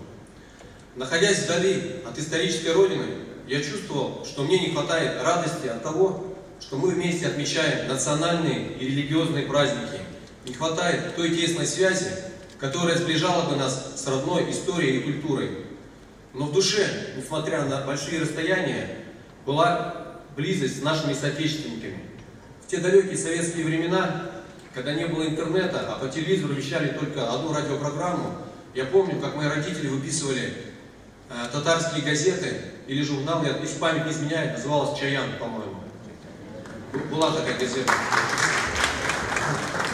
Также я помню, как они на старых советских радиоприемниках пытались поймать татарскую волну, чтобы послушать татарские песни. И несмотря на то, что мы находились далеко, мы старались соблюдать наши традиции, обычаи, чтобы сохранить свою самобытность и не потерять те качества, которые присущи нам, татарам. Я, в свою очередь, очень горжусь тем, что я сын татарского народа и благодарен родителям за воспитание меня и моих братьев в духе любви к отчизне, к профессии, в духе целеустремленности и ответственности. И даже сейчас, путешествуя по миру, летая по разным городам, я вижу, что повсюду живут татары, наши соплеменники, которые, несмотря на удаленность от Татарстана, берегут и чтут свои традиции, воспитывают детей, хранят память о предках, сохраняют родной язык и добросовестно трудятся на благо Родины. Среди татар во всем мире много известных имен, которые вносят большой вклад в развитие нашей страны. что повышает уважение к татарскому народу в целом. Мы, татары, очень гордимся любым успехом и достижением наших соотечественников. Некоторые скажут, что сохранение идентичности татарского народа – это работа отдельных профессионалов и деятелей культуры, и что это только их задача. Но это не так. На самом деле культура и воспитание идут глубоко из семьи, и от каждого из нас зависит то, сможем ли мы сохранить, приумножить и передать потомкам то, что передали нам наши предки. Я впервые выступаю на подобном мероприятии, испытываю большую ответственность и, выслушав стратегию развития татарского народа, полностью ее поддерживаю и призываю всех проголосовать за нее. Хочу поблагодарить Рустама Нургалиевича за выдвинутую стратегию. Также, пользуясь случаем, от всей души поздравляю вас всех со знаменательной датой, столетием со дня образования Татарской АССР. Желаю вам и вашим близким крепкого здоровья, счастья, благополучия, мира в ваших домах и благословения Всевышнего. Также хочу лично поблагодарить Ментимира Шариповича за большой вклад в становление и развитие нашей республики в постсоветское время. Барыгызга, Исанлек, Саулык, Канышлык Телим, Бергя Булык, Бердя Булык.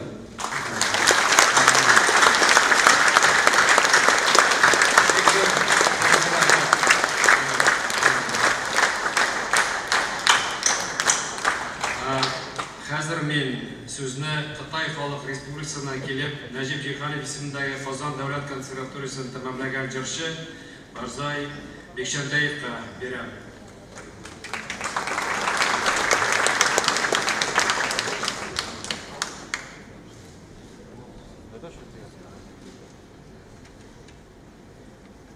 Hürmetli Prezidentimiz Rüstem Nurgaliyoğlu, muhterem milletteşler, tarihi vatanının Irak'ta sevilip yaşaşı, milyonların Tatarının gaziz bir balası olarak, sizin barşağınızda da Kıtay'daki Tatarlar isminden bayram bilen kutlayayım. Hem Allah'ın kaynar selamlarını жеткерем. Kıtay'daki yaşaşı Tatarlarının tarihi hem medeniyeti torunda elegirek bari tek yaktaşımız, Bulca şehirinde tuğup ösüp, tarihi merkezimiz Kazan'da bir kişkinegine çimudan tutup okurga kelgen, munda bilim alıp fen doktoru hem akademik derecesine erişken, merhum Mir Qasim Ağa Osmanov yazganlardan gana okup bilseniz, soңғы 15-20 yılda yaktaşlarım turunda televidenyadan köp görsetildi, radyolardan köp söylendi, gazete jurnallarda da bek köp yazıldı. Bütün Dünya Tatar Kongresi ötkərgən türlü forum hem jeyinlarda da yaktaşlarım eliden eli çıkışlar yasadı. Siz barağızda Kıtay'daki Tatarlar turunda görüp okup işitip bilesiz. Qabatlау olmasın için men anda yaşayışı halkımızın tarihi turunda da, medeniyeti hem mağarifi turunda da söylerge jeyinmeyim. Bari tek şunu gına aytam. Bugünkü Kıtay жердігінде Tatarlar bundan 200 yıllar tiresi elek barıp ornaşa başlagan. Ozgan ғасыр başlarında alarının sanı destelerce minge жеткен. Ata-babalarımız mescit, medreseler, mektepler açıp, öz balaların gana okutup kalmagan, tübekte yaşayışı tuğandaş Uygur, Kazak, Kırgız, hem Özbeklerge, hatta Düngenlerge de bilim bergen. Ozgan ғасырның 50-60 yıllarında milletteşlerimiz köplep Sovetler Birliği'nin Kazakistan hem Kırgızistan kebek tübeklerine köşüngeç milli turmuş pıskıp yandan uşak haline kelgen. Lakin buna da karamastan halkımız öz asılın unutmagan, ata-baba mirasın balalarına, onuklarına tapşırıp kelgen. Tatar bolu başka halklar arasında derece sanalgan. Okumuşlu Tatar halkı Kıtay eline bek köp galimler, mugalimler, tabipler, injenerler hem hatta generallar bergen. Şoңa da milyardtan artık Kıtay, milyonlagan Uygur, Kazak, Düngenler yaşagan elde Tatarның sаны 10.000 tiresinde gene boluğa karamastan derecesi yukarı bolgan. Hem ol bugün de şolay. Pıskıp yangan turmuş uşağı 2000 yıllar başında yanadan türlep yanıp gitti. Çünkü 2005 yılda Kazan özünün 1000 yıllığın belgilep ötken günlerde Tataristan yukarı oku yurtlarında bilim alı üçün birinci Türk'ün Tatar yaşları Kıtay'dan tarihi vatanlarına yol tuttu. Ул kızlarının Kazan'da okurga ketüü Kıtay Tatarları üçün gadeti bir vakıka tügülüydü. Bu özlerinin tarihi vatanlarına kerekliğin his etü. 200 yıldan sonra eski alınılarına gururlanı hem gelecekte şanışlarını oyatıydı. Soңғы 15 yıl içinde bir neçe Türk'ün bulup gelgen yigit kızlarımızın köbüsü Kazan'ın türlü oku yurtlarını tamamlap Kıtay'a kaytıp gitti. Әлі бүгінде мұнда оқуын давам етушілер бар. 9 кіші үйленіп, һәм күйеуге шығып Қазанда қалды. Қазіргі уақытта алар 19 бала өстірелер. Бұл сан тағында артырға тұра.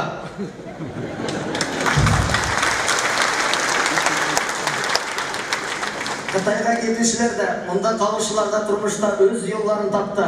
Білім топлап халқымыздың тарихын һәм мәдениетін үйреніп, тіллерін шарлап кеткен яшьтәшләрем Қытайдағы татарларның тағын кем дегенде 100 yıllık толыққанлы милли яшәешен булдырыр деген үміт оята.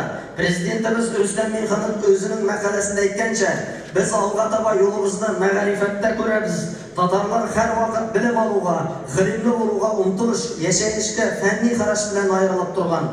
Татарстан Республикасы өзінің 100 yılлыгын бәйрәм еткән бу көннәрдә гасыр дәвамында башкарылган эшләргә, ирешелгән уңышларга нәтиҗә ясала. Минемчә, ул уңышлар һәм гамәлгә ашырылган иң зур, иң әһәмиятле, иң кирәкле проектларның берсе Татарстаннан читтә яшәүче милләттәшләребезнең балаларына республика югары уку йортларына килеп белем алу мөмкинлеген тудырып булгандыр.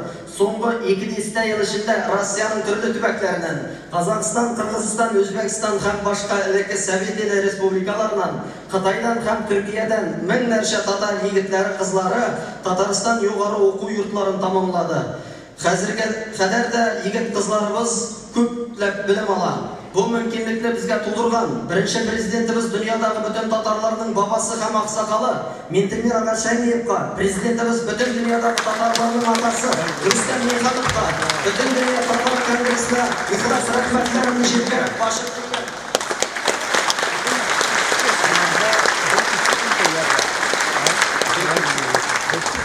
Бүгін біз қарап текшере тұрған стратегия, шулай Татарстан югары уку йортларында минем кебекләргә белем алу өчен мөмкинчелекләрне тагында киңәйтә.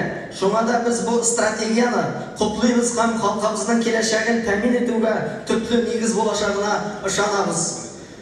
Фырсаттан файдаланып, бу югары мөнбәрдән тагын бер кешегә рәхмәтләремне җиткерәсем килә. Бүген монда минем устазым Татарстаннан читтә, Башкортстанның Тауларга бай төбәгендә туып үскән, безнең кебек белем алу өчен Казанга килгән, монда иң зур мәртәбә һәм дәрәҗәләргә ирешкән Казан дәүләт консерваториясы профессоры, күптән түгел үзенең күркәм юбилеен билгеләп үткән Зилия Даян кызы Сунгатуллина да бар. Рәхмәт сезнең баршагызга да, рәхмәт сиңа Казан, рәхмәт сиңа Татарстан, һәр татарга рухи ватан кыйбла булсын Татарстан.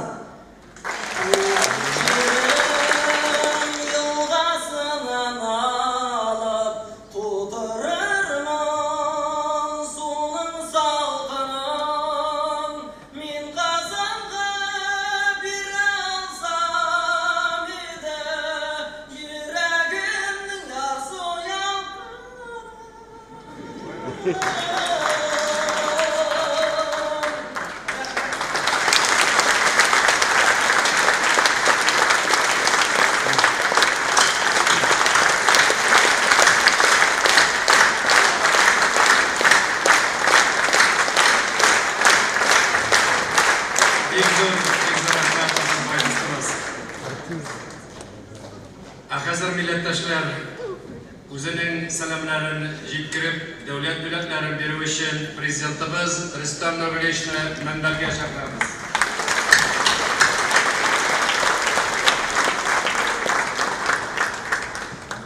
Хәерле көн, исәнмесез, кадерле милләттәшләр. Чын күңелдән сезнең белән күрешүгә бик шат. Әлбәттә, менә шундый вакыйгалар бар, күрешергә сәбәп бар. Шуңа күрә менә сез шушындый матур бәйрәмнәребезгә монда Татарстанга килдегез. Кайберләре килә алмады, менә видеодан алар безнең белән бергә.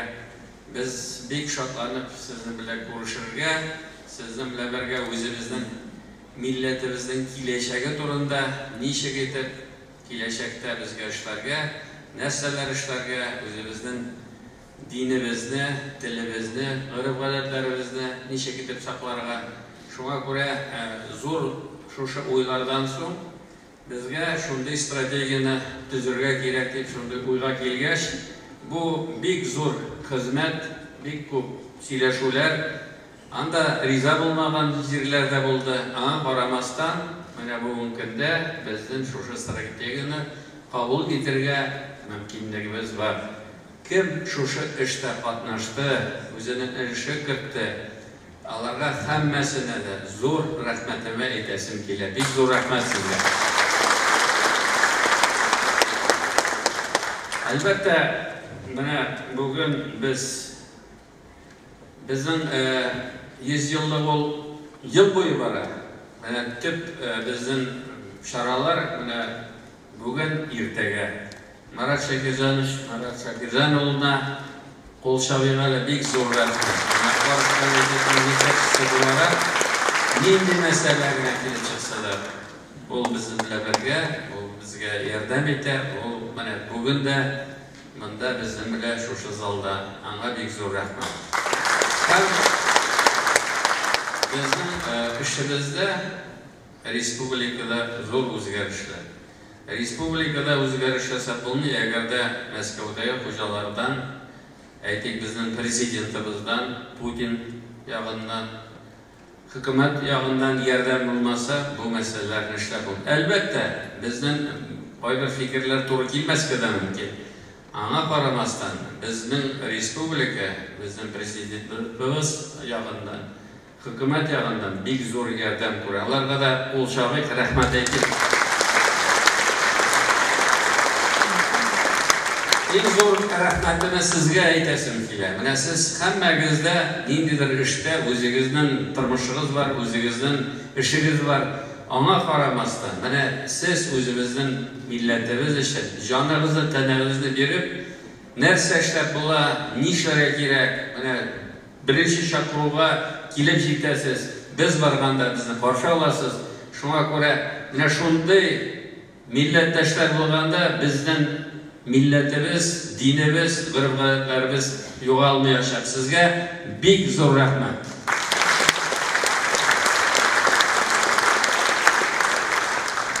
Beyran bulgaç bizning bo'laklarimiz var. Ruxsat etsangiz şol bo'laklarni topshiraman.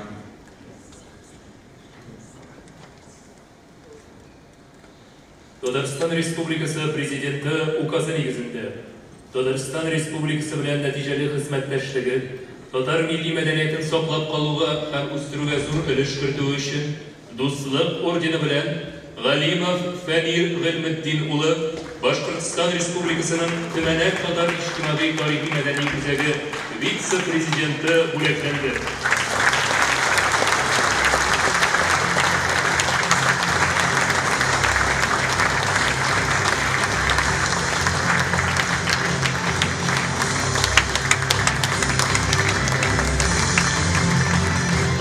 Milli мәдәниятен саклап калуга һәм үстерүгә мөһим өлеш кертүе, актив җәмәгать эшчәнлеге өчен Татарстан Республикасы алдындагы казанышлар өчен ордены медале белән Әминов Әнвәр Солтан улы Алтай крае татарлары төбәк милли мәдәни мөхтәрияте рәисе бүләкләнде.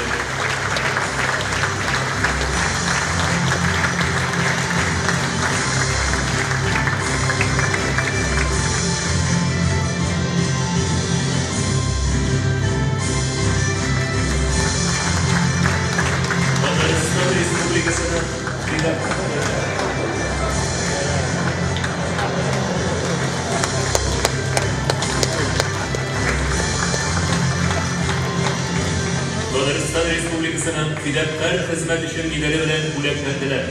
Татар милли мәдәниятен саклап калуга һәм үстерүгә зур өлеш кертүләре, актив җәмәгать эшчәнлекләре өчен Салихҗанов Рамил Әхмәт улы Түбән Новгород өлкәсе татарлары төбәк милли мәдәни мөхтәрияте рәисе. Рамил Әхмәт улының бүген туган көне юбилее. Без аны шул уңайдан чын күңелдән тәбрик итәбез. Сәламәтлек, гаилә бәхете, егетлек тормышында һәм эшендә зур уңышлар телибез.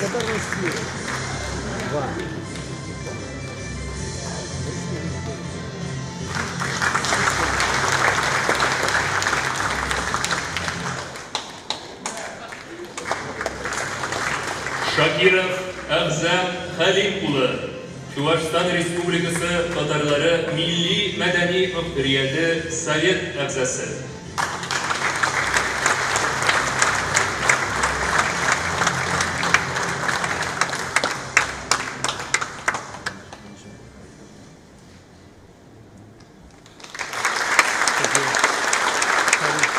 Мәгариф өлкәсендәге казанышлары һәм күп еллык нәтиҗәле хезмәте өчен Казан шәһәре Мәскәү районының Казан Федераль университеты каршындагы Шиһабетдин Мәрҗани исемендәге 2 номерлы татар гимназиясе директоры, Татарстан Республикасының халык укытучысы, Бөтендөнья татар конгрессы милли шура әгъзасы Хәмидуллина Кәмәрия Зиннур кызы.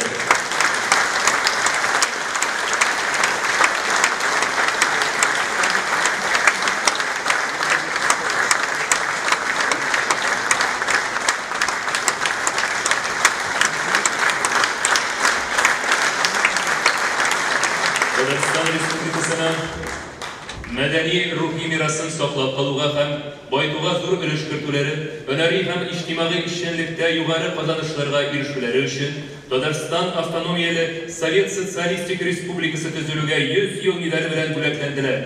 Биктиев Хаким Исмәгыйль улы, Калининград шәһәре мөселманнарының Исхак җирли дини оешмасы фәрәхле әгъзасы. Бөек Ватан сугышының Калининград шәһәренең беренче комендатурасы хезмәткәре.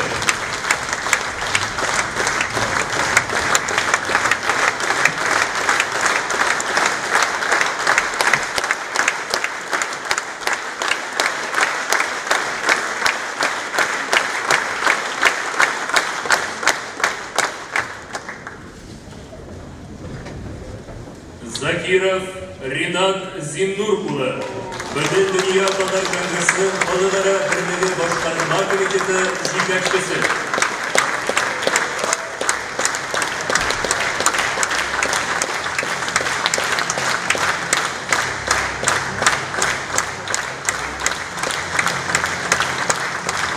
Колесникова Лена Рафик кызы, Чиләбе өлкәсенең татарлары конгрессы өлкә иҗтимагый оешмасы рәисе, Чиләбе өлкәсенең законнар чыгару советы депутаты.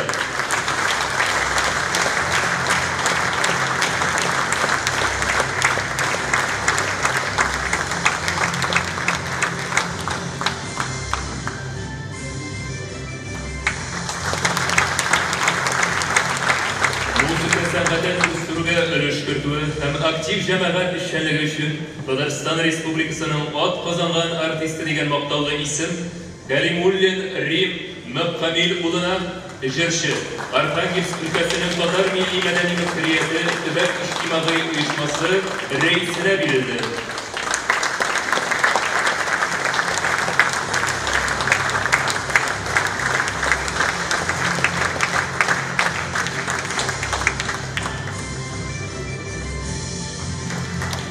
Мәдәниятен үстерүгә зур өлеш кертүләре һәм күп еллык намуслы хезмәтләре өчен Татарстан Республикасының ат казанган мәдәният хезмәткәре дигән мактаулы исем бирелде. Кутуев Гыйният Гали улына, Ленинград өлкәсе Тоска районының Изге юл татар җәмгыяте иҗтимагый оешмасы рәисенә.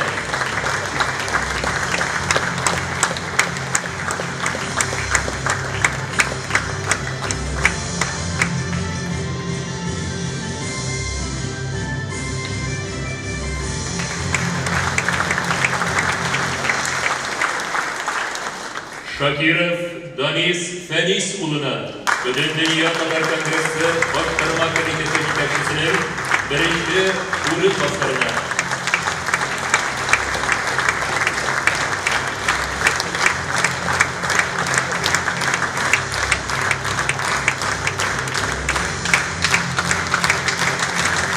Татарстанның телен һәм мәдәниятен үстерүгә һәм саклап калуга зур өлеш кертүе, күп еллык нәтиҗәле фәнни эшчәнлеге өчен Татарстан Республикасының ат казанган югары мәктәп хезмәткәре дигән мактаулы исем Насыйпов Иршат Сәхиятулла улына, Мифтахетдин Акмулла исемендәге Башкорт дәүләт педагогика университетының татар теле һәм әдәбияты кафедрасы мөдиренә бирелде.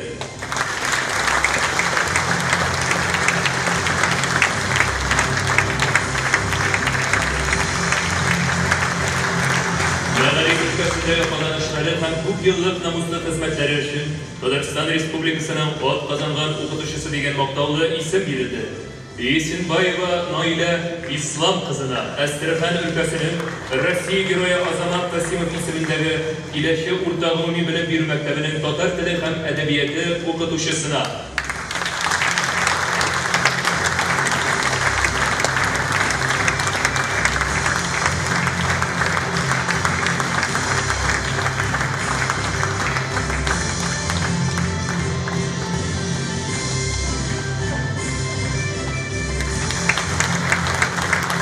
Gülmetova Tenzile Bəşir kızına Qaribur şəhərinin Tatar tili һәм әдәбияты тирәнтен өйрәтә торган 38 номерлы урта гомуми белем бирү мәктәбенең татар теле һәм әдәбияты укытучысына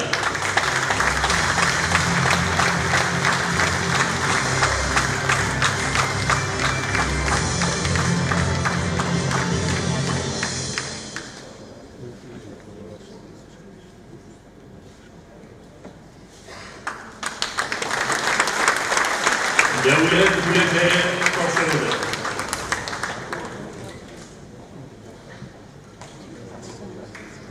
Бик зур рәхмәт, мөхтәрәм Рөстәм Нургалиевич, милләтебезнең җан авазына колак салып, аның сулышын тоеп, эш алып баругыз, халкыбызның шәхсләренә игътибар күрсәтүгез өчен олы рәхмәтебезне җиткерәбез.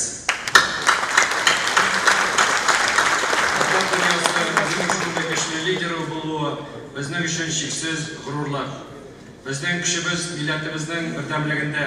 Без ышанабыз, милләтебез һичшиксез сез куйган максатларга ирешер һәм яңа үрләр яулар. Мөхтәрәм җәмәгать, хәзер без җиребезнең иң җаваплы эшенә килеп җиттек. Безгә хәзер стратегияне кабул итәргә кирәк. Карар кабул итәр өчен иң башында шуны әйтәсем килә. Биредә утырган һәркем милләтебез белән горурлану хисен тоеп, киләчәккә якты өметләр баглап, зур җаваплылык белән тиешле карарга килер дип ышанам. Татар гамәл стратегиясен һәм аны тормышка ашыру буенча эш юнәлешләрен расларга хәзер мин тәкъдим итәчәкмен. Ике документта сезнең кулларыгызда, шуңа күрә, хөрмәтле милләттәшләр, мин тавышка куям. Кемнәр татар гамәл стратегиясенең кабул итәргә дигән ризалыгын белдерә, кулларыгызны күтәрә сорыйм. Кемнәр риза?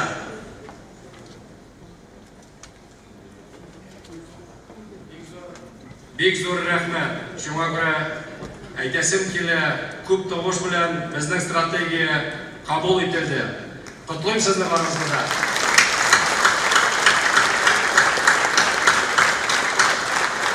Biz bugün tarih sahifələrində tирән iz qaldırılıb, mühim vəqədə qatnaşdıq.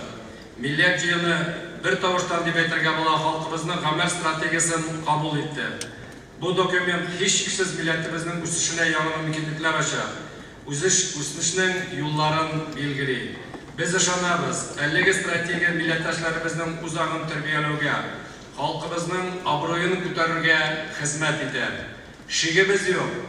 Бүген халкыбыз тормышында яңа дәвр башлана. Яшәсен Татарстан, яшәсен татар халкы!